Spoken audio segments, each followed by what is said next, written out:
مركز الدعوة الإسلامية مركز عالمي إسلامي أكرمنا الله سبحانه وتعالى إلى أن نوصل رسالته إلى أكثر من 150 دولة في العالم. شعار المركز: علي محاولة إصلاح نفسي وجميع أناس العالم إن شاء الله عز وجل. يتألف مركز الدعوة الإسلامية من 41 قسما مختلفا، كل قسم يقوم بعمل هام في خدمة الإسلام والمسلمين. من أقسامه: أولا جامعة المدينة، جامعة لتدريس العلوم الشرعية. ثانيا مجلس دعاة المساجين، حيث يرسل المركز عددا من الدعاة لتعليم المسجونين ودعوتهم إلى التوبة وإصلاح النفس. ثالثا قناة مدني، محطة فضائية إسلامية متميزة عن أقرانها بخلوها عن المعازف والنساء.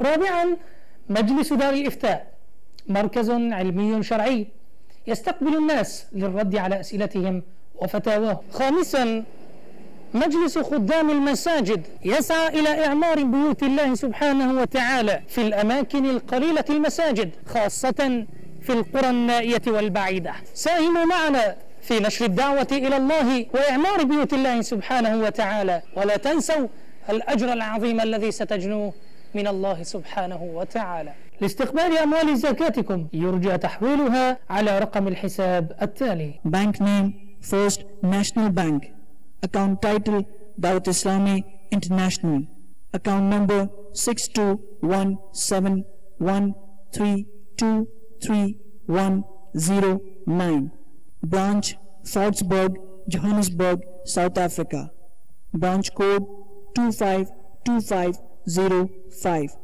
Swift code FIRNZAJJ760.